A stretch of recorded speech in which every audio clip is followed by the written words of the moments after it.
Okay, so talking about exploring workspace experience options. So really look at how we might present the workspaces concept to a user, not necessarily focused on the engineering implementation, but more just how we want to present it to the users. So we've gone through a number of options here, and the last one that we talked about was workspace as improved groups. As improved groups, which is really just based on the workspaces as top level groups, but with a few additional improvements that we would probably need to make to groups.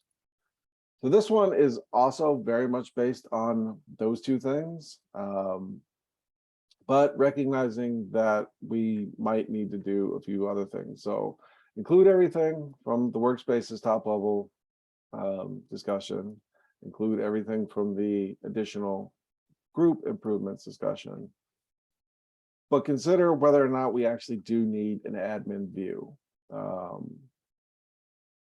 So settings that apply to every group, including user namespaces. So the one thing that the theme that we've seen throughout this whole thing is any solution that's part of a group, user namespaces don't roll up to a group, they roll up to the instance level. So on SaaS, there just isn't a way to, they're not going to be a part of the group. So any solution that has group as the top level thing needs to account for user accounts somehow.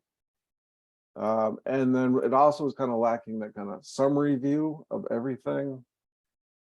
And we saw that there were admins showing up there would have to be somewhere else.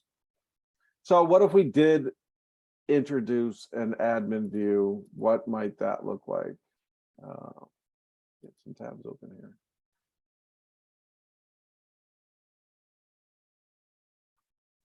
So again, everything kind of rolls up to a root group here. And then we have the addition of an admin panel here. But I think the distinction is, and what took me a while to see that there could be a world where these both live together, is that this is about content and teams, and like this is how the organization organizes itself. When I say admin, I mean restrict it to a limited set of things. I'm not necessarily saying this is the limited set of things, but billing could live here. User management, settings that apply everywhere could live here. But that's it. It really is more of the settings side of admin. That would probably be accessible only to admins and show up in only admins navigation, and then still rely as groups to the consumer, to the people using GitLab. That's basically how they see it, but giving a separate kind of view over there for admins, for specific admin tasks.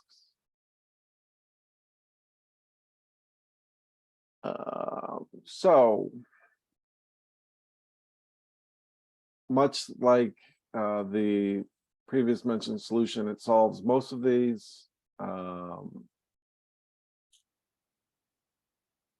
This is not correct.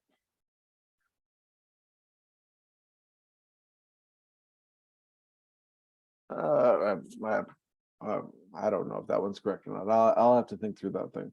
But it does solve most of them. Mainly it solves the few problems that were left in the drawbacks here. So username control and would need admins and users being at this group propagating down.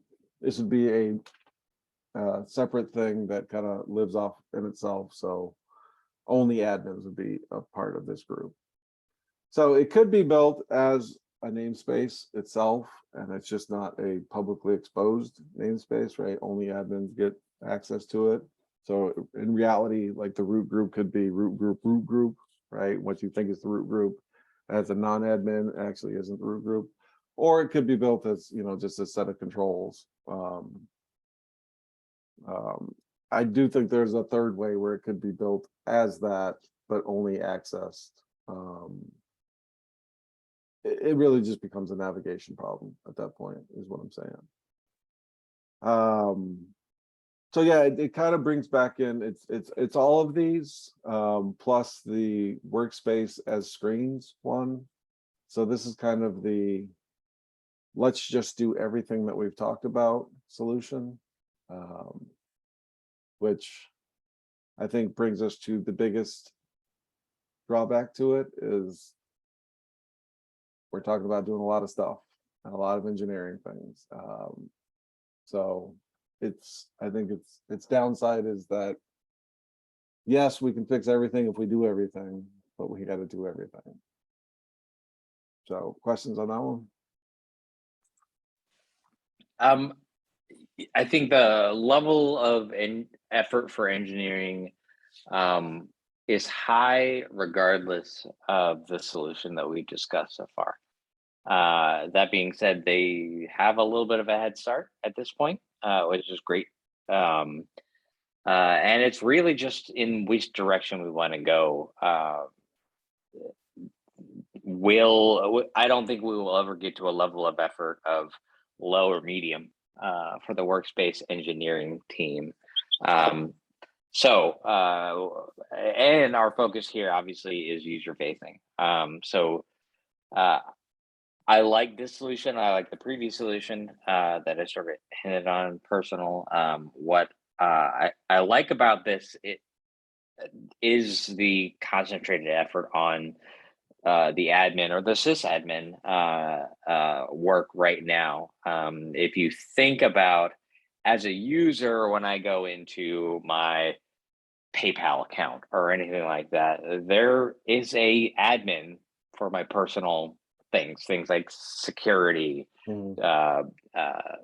email, and that sort of stuff. And those are sort of ubiquitous across small services across the web, large services across the web. And what this does is sort of thinks of it in that light as well, which is like there are things that affect globally. And there is a person that administrates those global things, especially the larger organization you get. They have a very specified job set. They are specific people. And to separate any screen and workflow for a single person is unique. We don't do it very often here, but you're really starting to make that case when you start thinking about a systems administrator and the needs that they have. So I think that this does take the positives from what we've talked about before, which is you can see sort of the layering that you've done here in the solutions that it creates. And then, yes, there is sort of a one-off area, but it makes sense. One of the other metaphors that I was sort of thinking of is when you're talking Linux or a Unix-based system, the super user or and what they have access to and how they access it. You could be a Linux user and do everything that you need to do and never have to experience that world, never have to sign in as a super user. But some people do, and they need special tools. They need special abilities, and this handles that for them. Like I said about the level of effort, I don't think we're ever going to have a low to medium engineering level of effort within Workspace. That's unfortunately not the case, and it's really how do we best solve this? And I think that this is starting to really layer on a great case for a solution. Yeah, I haven't figured it out yet, but I think the answer kind of lies in like what is an organization, right? Like what is an entity? And I think this may not be the list, but you know, billing, users, settings, kind of feel like those get grouped together because all of the other organization that happens below that is largely dependent on how you feel like setting up your system.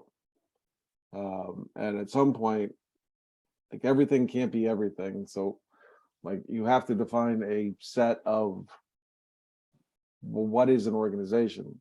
You know, it's kind of going back to that, like, well, what's going to be above this, right? When someone has multiple organizations and wants to aggregate that. But you're almost talking different accounts at that point. You know, I think if you can boil it down to what is an account, and it's something around billing, users, and settings, then the likelihood of needing another one on top of it seems diminished. Yeah, absolutely. Awesome. Okay. Cool. Great.